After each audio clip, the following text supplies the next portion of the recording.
Item number 4, visitor and public comments.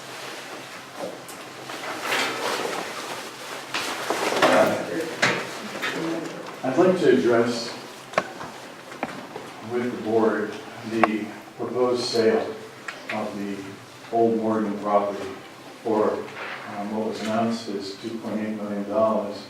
And I think it's very premature for the Board of Finance. First of all, if the public could have access to a copy of the contract, I think that would be helpful.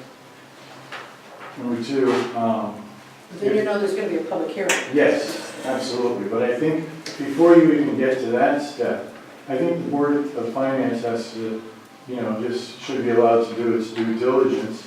And in order to do so, I don't see how you can without a contract, without, if this is all based on a representation of a project, the only drawing that I've seen to date does not reflect what this could potentially be, especially since the regulations have been, in some cases, expanded, and in other cases, they've been basically circumvented with recent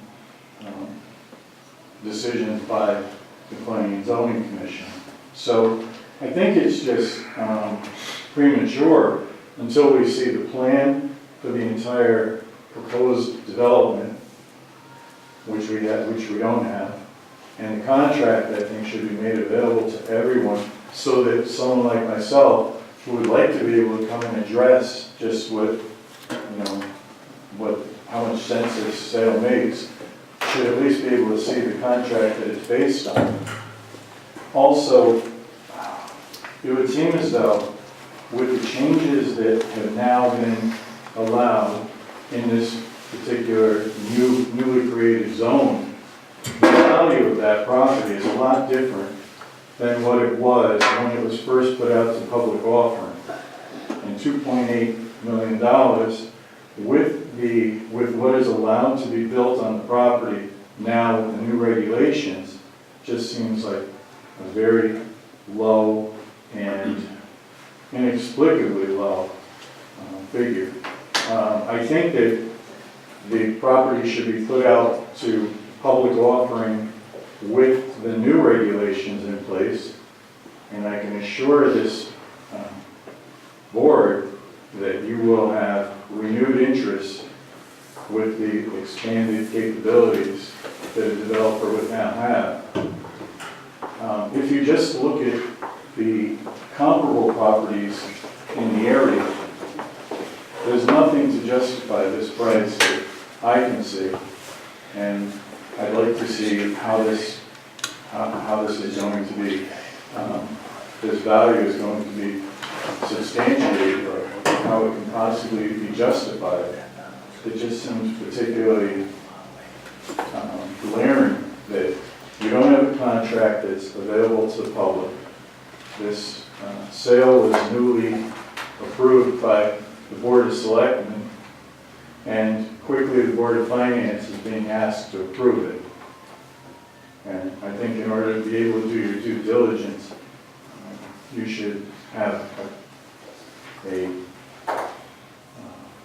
drawing of exactly what this development plan is proposed to look like.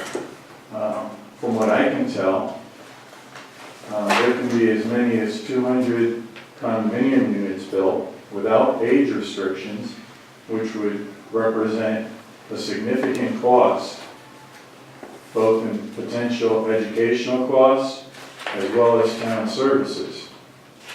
And I don't know that what has been stated will be the commercial components of this project could come close to what the potential cost could be for this development. If, for example, up to 200 residential condominiums without age restrictions could be built there. So if this is the most attractive commercial parcel in Clinton at this time that's currently available, I think we need to maximize what the town receives for this valuable piece of property. I'd also like to know, it was in the paper that the cost to demolish and remove the existing building, it was said could be $2 to $3 million. I'd like to see just where that figure came from. I'd like to see who provided that estimate and what was done to make sure that it's correct. So I would ask that you table this until more information is made available both to the Board of Finance and to the public. Thank you. Anybody else? Yeah, Jeff Cashman, I'd like to make a presentation here. This is a contract for a purchase and sale agreement. We're obviously dealing with one with the Morgan School. Just wanted to give you a little clue about what properties can be worth. 58 West Main Street is about 1/3 of an acre. This contract here is purchase and sale agreement is for close to $500,000. The email that came in about 2 hours ago boosted that price to $500,000. This is 58 West Main Street is the old hardware store. Right, so I wanted to show you what's capable, what things are capable of doing before we actually bill. I actually printed this. This is the first purchase and sale agreement which CBS came to us. And I'm sorry, my printer had an issue. So I wanted to tell you what is capable, what we're capable of actually doing with that piece of property that's out there. To sit here and say $2.whatever million is possible for that, to look at many options, I think is really kind of cool. I was kind of hoping when we decided to do the Morgan School that we would at least cover the cost of the original property. So that was just kind of a thought of mine. That's, I just wanted you to look at that. You can have it for your perusal, that's all. Okay, thank you.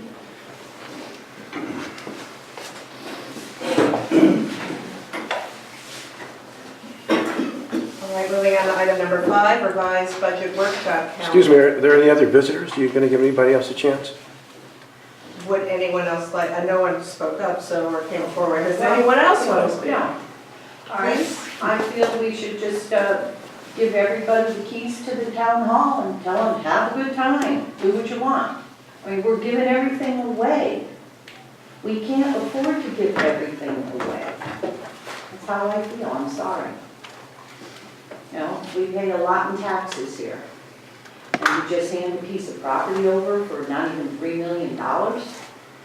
And then it's going to be $2 million plus just to vacate the land. And now you want, we're going to have to put supplies in there for these people if we put in condos. I mean, they're going to be looking for benefits. The rest of us, we don't have benefits. We have to pay to go to the dump, or we have someone come to our homes and pick it up. They're probably going to have dumper service right there. You know, come on, the rest of us, you know, I've been here 50 years. I've paid a lot of taxes in this town. And I'd like to stay here as long as I can, but you people are driving me out. I paid my bills, I'm proud. So, I'm just speaking as a senior. Thank you. Thank you. We have more comments from... Okay, I would like to say thank you guys that that's the opportunity I have. That's my own opinion actually. We do not know, personally, I do not know the market value for that property. I do know it's very access to the 95 to Middletown to all area on the shoreline. What other alternative do we have if we don't sell that one? If we keep that one for 1 year or 2 years, what our cost will be in Clinton?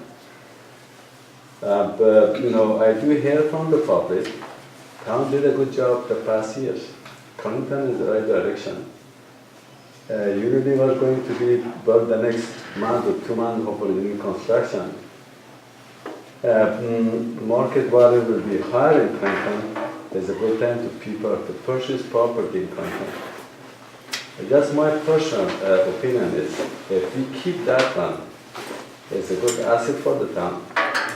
I'm against that one to sell this property. That's it. Thank you.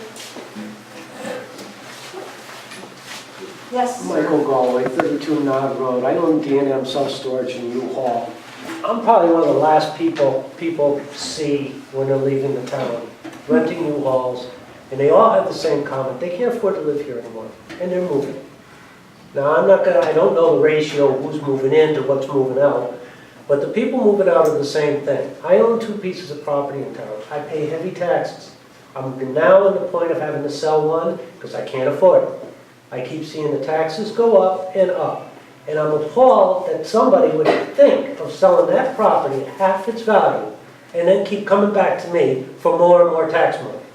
I think it's ridiculous. I think this whole project of selling that property should be seriously looked over and some things changed, because that's not right. It's not fair to the taxpayers of this town.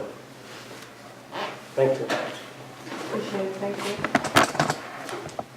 Can I just Any share more something with you? voices? Okay, Mr. Clark, on the floor. There's a tax information on 20 North Turnpike, which you may recognize as being Clinton Crossing. And the appraised value by the tax assessor of that property is 8.3, almost 8.4 million. Is that a land and buildings, or just? No, that's just the land. Okay. That's the land only. The improvements are under $45 million. The land alone.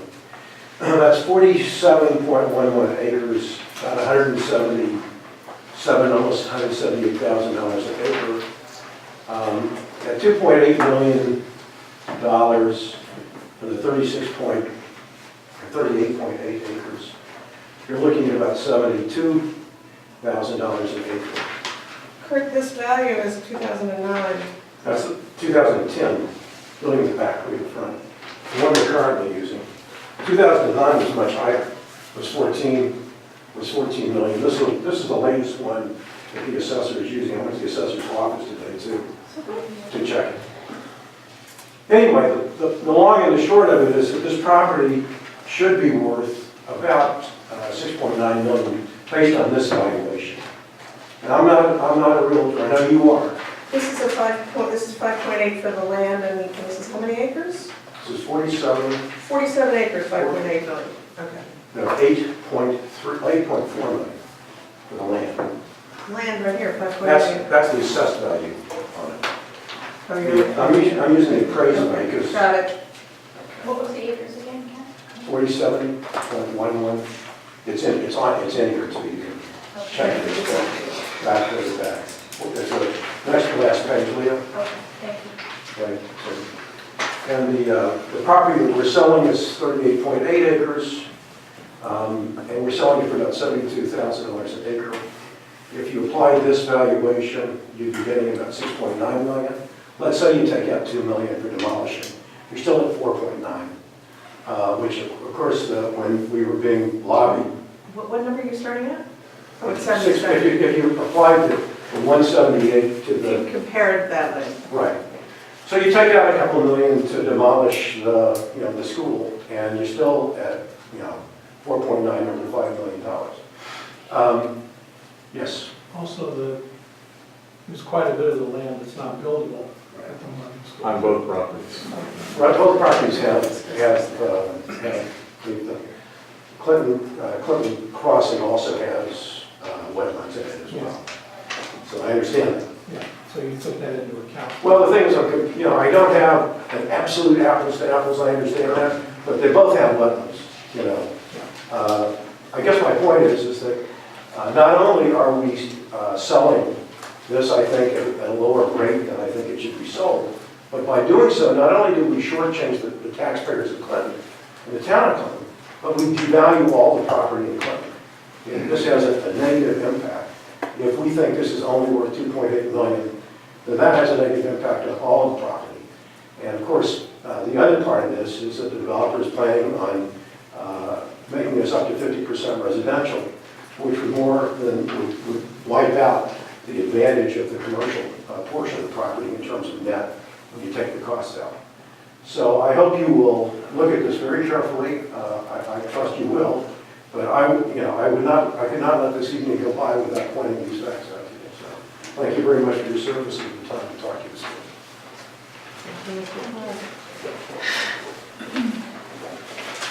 Does anyone else wish to speak under item 4, visitor and public comments? Thank you all, appreciate it. Item number 6, purchase and sale agreement on 11 Kenilworth Turnpike.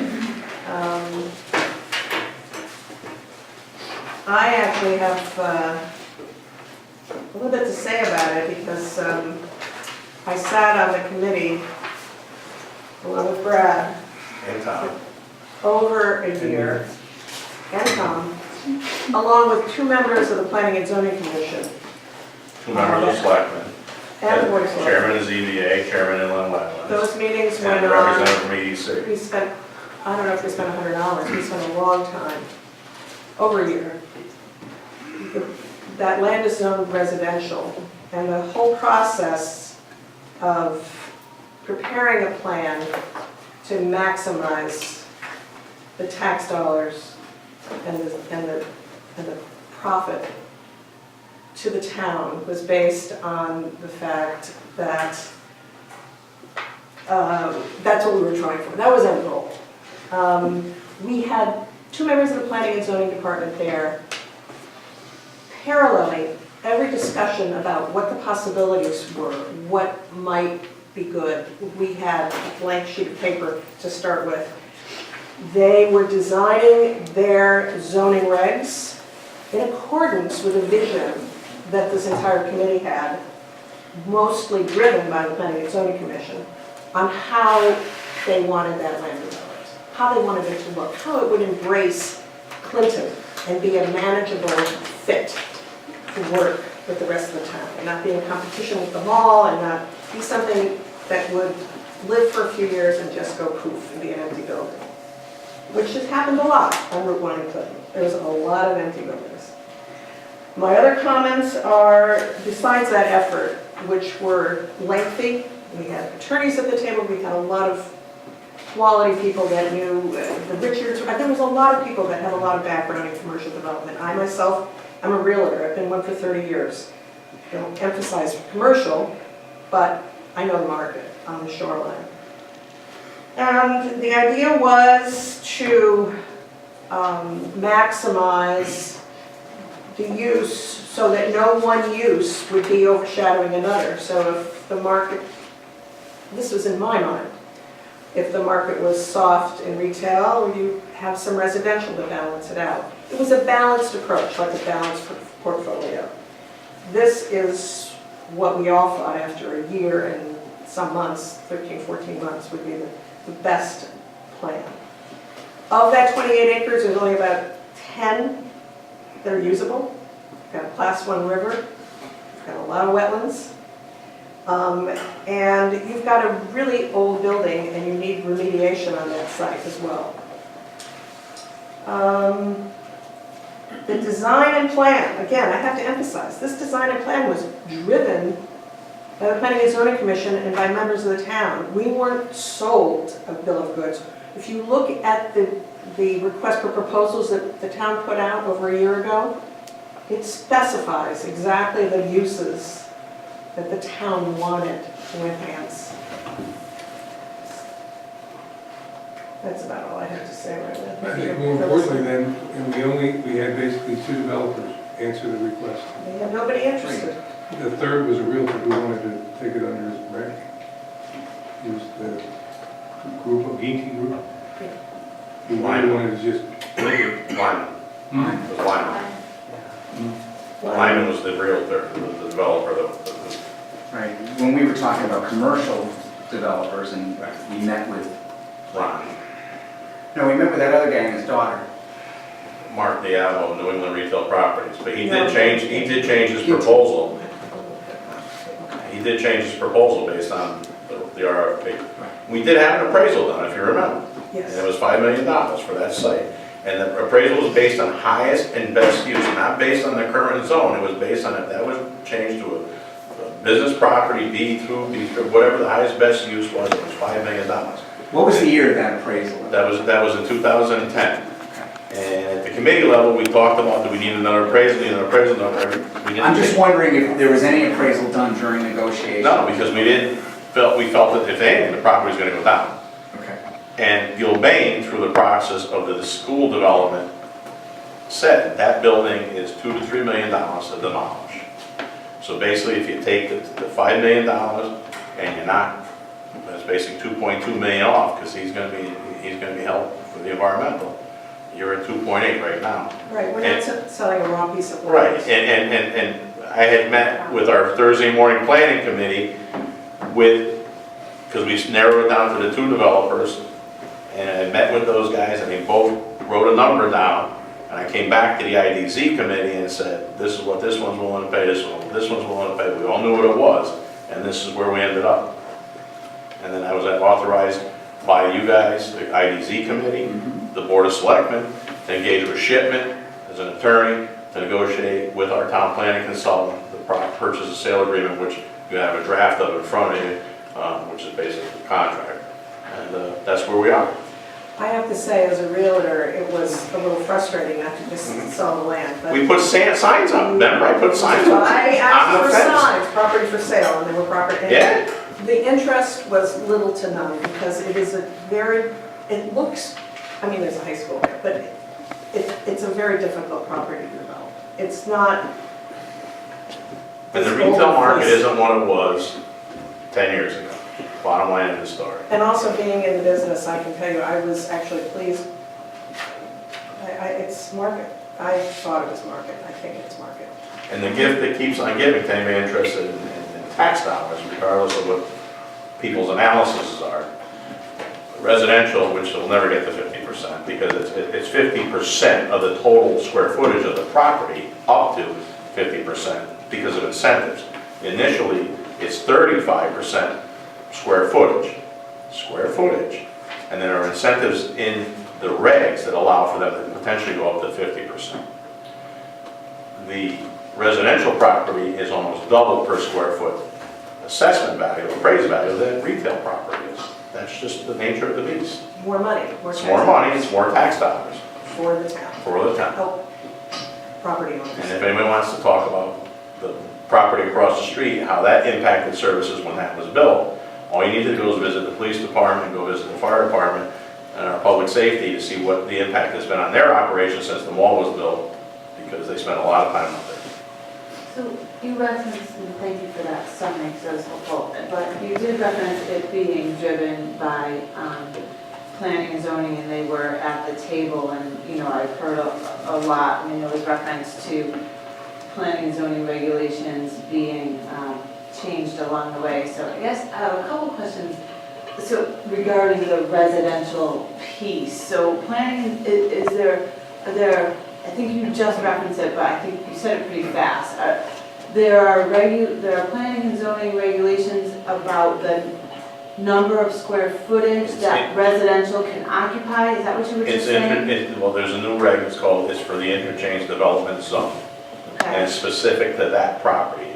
Prior to the revision, it included the properties abutting it, which is Clinton Crossing and the other. Okay, so this is what. So this is now been shrunk down as part of the revision just for that property specific, and up to 35% square footage, total square footage of the development can be residential. How did we come up with 35%? The Planning and Zoning Commission, through. They've been working with the town planning consultant. Their consultants, and through interviewing various developers. Developers really, I mean, the residential component is a cash cow for the town, but it's also a win for a developer. It's a positive for him. So that's what our committee didn't drive planning and zoning kind of guided us down that path. As what they've been working on for a long time, trying to make Clinton. And we had the benefit, besides the planning and zoning and our planning consultant on the committee, we had 2 developers that serve the town as well, and a realtor and I guess that's what I am having a hard time with, that it might be advantageous to the developer, but the analysis to the town, I mean, it does seem like more commercial would be more advantageous as far as tax revenues. when we advertise this, how many iterations of the RFP did we throw out? 3? 3. It was put on commercial real estate sites, it was it was put on all over the place. So this developer wants to put, And this was, and no, but all developers are privy to these sites. And we had 3 responses. in a year. We thought they, and like everyone thinks in this town, that people would be itching. but is there reason to believe that the change in the regulations would solicit more responses as was alluded to? No. No. Yes, of course, of course. You're, But I think what I'm hearing is No. that the only change to the regulation was a cap on the. There were no regulations other than this was a residential zone. This was a residential zone, and the request for proposals, the request for bids specified various components that would be attractive to the town. Okay. Those uses were anything from hospital We even put to institutional, university, to recreational, to residential, to office, to retail. Retail, we're kind of overbuilt on retail. You don't want to get out of balance there. So, no, so that's incorrect, Mr. Vinci. This had no zone. how many condominiums can be built on there if he gets up to the 50%? It's not condominiums, it's townhouses. Townhouses are condominiums. How many condominiums do you know? Because without an age restriction, how many, for example, what educational costs could that represent if there are no age restrictions, which would allow? Well, it seems to me that the school needs bodies, they're losing. Well, So we're out of the public comment period, right? We're out of the public comment period, we're Well, out of the this sounds public like hearing. someone dictating to a commission, and I don't think that's exactly the correct format either. So at $9,000 to $10,000 per student, we need to build a high school? More like 15. So I have another question on the hotel piece, as far as, has there been like a market analysis on the feasibility The of? developer had a commitment letter from Hilton for his up to 77-room Hampton Inn. Yeah, It's some not a of their commitment towns letter, that it's they a were letter of building, interest. Though, seem bigger than ours. I don't know. I mean, I just wonder if, the experts at the Hampton Inn think that they could fill, I'd hate for an empty hotel, or the idea that they come in and say that it's not a market for a hotel, and then what could happen with. You gotta remember, plan. first of all, here's 2 things. You guys don't have any control of contracts. I don't wanna have to say that, but I wanna tell you that, right? Okay. Secondly is, it's gonna be an application to the Planning and Zoning Commission, Yeah, what they're gonna do, okay. based on the regs, what the regs allow. And everything in those regs, whether it's a hotel, a restaurant, residential to the type of use, everything's a special exception, which at the Planning and Zoning level, special exception gives the zoning board a lot of discretion as to what they're gonna allow and what they're not gonna allow. At that point, when he comes with an application, he's gonna have commitments from people to build what he wants to build. And the square footages that are in the regs now are all applied. That's not gonna change. He's bound, and it's in that contract, if you read the contract, he's bound by what those regs are that were approved a week and a half ago, and what's gonna go forward. I mean, there will be a component of restaurants, there'll be a component of small retail. There's mixed use, there's 4 We mixed. hope. He will be at the town meeting with his concept sketch to show people and explain to people what the concept, and we have to explain it as a concept. But that committee that met for almost a year and a half agreed on that concept. It is a unique use, something I don't think any of us ever envisioned for that site. Then the bottom line of the story, in tax revenue dollars, is far more than if we put up a Target and a restaurant on that site. We're probably talking a $600,000–700,000 a year range. And the sale of the property is not the driver. The sale of property, yeah, we want to get the best bang for our buck. We're getting a good deal, because you got to take the building down. But the gift that keeps on giving is the tax revenue.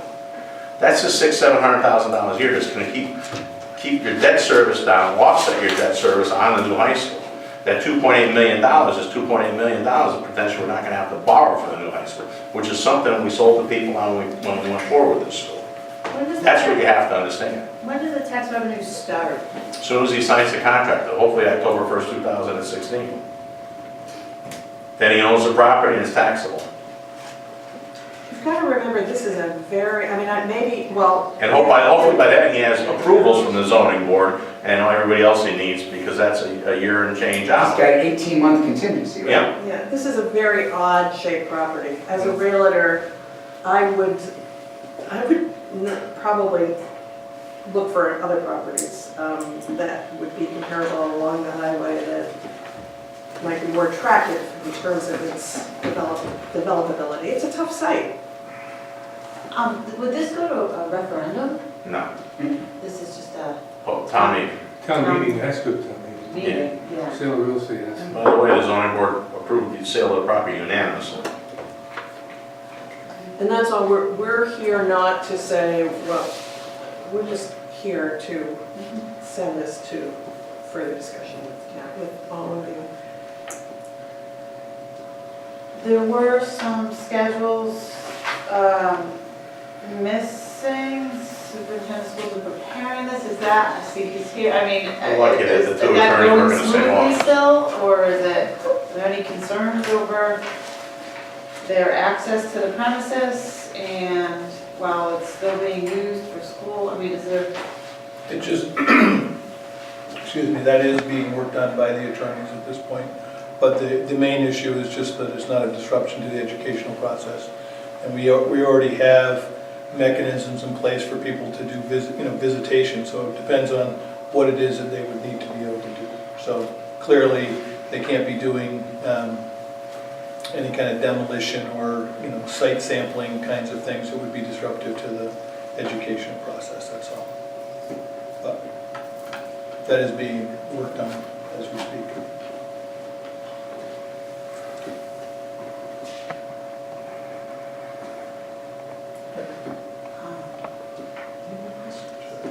As far as, has the committee done due diligence on Mill Pond as far as whether or not they're involved in any like active litigation or any conflicts of interest with the town? That's why we hired Shipman. They were vetted very well, and also we looked at many projects that all of the developers, we emphasized, and everyone emphasized, what have you built, who's financed it, can you pay for it, can you do this project, are you gonna start and we're gonna implement the lot? There's contingencies in that home, That was- financing plans and That was this and that. thickly Okay. discussed and. No, the agreement's well written. I think there's contingencies in there Should- to protect that's both a good job. sides. I didn't find a spell here, so. Yeah. Mill Pond was not registered with the state until September of last year, for your information. Well, he's got a new entity, right? Mill Pond. Mill Pond Clinton LLC, I couldn't find another Mill Pond anyplace. No, that was a site-specific name. I mean, look, he's gonna have to show up with a financing letter and show that he can finance a $50 million project. I mean, I don't know if he's done a $50 million project. So what has he done? You said he's He's done developments, there was in Maryland, Washington, Right, his partner does like gas stations and Lazy boys. Lazy Boy furniture stores and This is not a big project for these guys. they, pretty much everybody said that. I mean, one of the developers who came in was showing us contractor supply stores. yeah. Oh, that's right, his tractor Tractor supply. supply, Tractor Yeah. supply, right? I mean, I'm just. We think it's a big project. It's not a big project for these. So we're giving them basically a credit for the demo costs. Yeah. And we're relying on the Gilbane estimate during the engineering feasibility study. And that they- potential remediation, because we don't know. We had Dave Radko on the commission from the water company, so he had a lot of input. I mean, it is a complicated site. Not everybody's gonna pay millions of dollars for it, but he thinks he can make the money back on the townhouse units. So I just want to emphasize to everyone that this was not a quick and ill-conceived decision. This was painfully and thoroughly researched, and with, there was a lot of work involved with it. This has been ongoing for a long time. And from my personal perspective, I also am a big taxpayer in town, and I want nothing more than to have a balance with off the shoulders of the residential community and on the shoulders of commercial development. Any other comments, questions? We have a motion to approve the purchase and sale agreement for Little Turnpike. On this table. I'll make a motion. A second, Second, discussion? Goes to town meeting. yes. Yes. All those in favor? Aye. Opposed? Oh, aye, I'm sorry. Abstentions?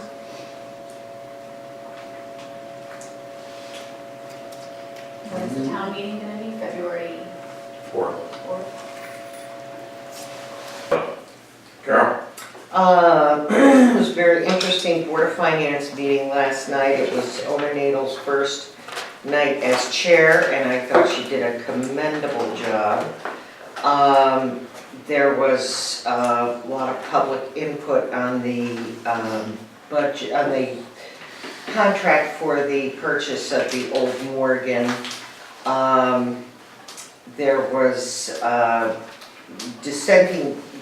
dissenting views on the amount of the purchase agreement. And that people seem to think that there's reason to expect more for the property than has been offered.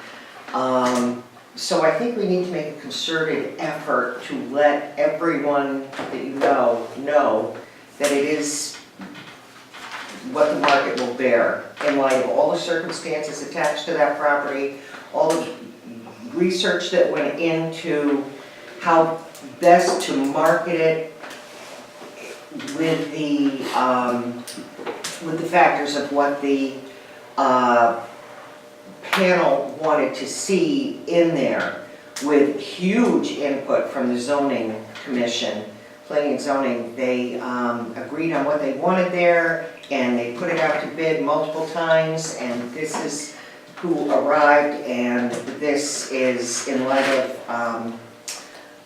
all the factors involved. It's a very good price for the property, and we have a public hearing on February 4th, town meeting, and whether to accept the purchase agreement or not. And I think we should work very hard to get people to come and vote in favor of accepting that contract, because it is a good price for all the pieces involved in getting that property dealt with, sold, and profitable to the town again. Well said, Carol. I agree with you. All right.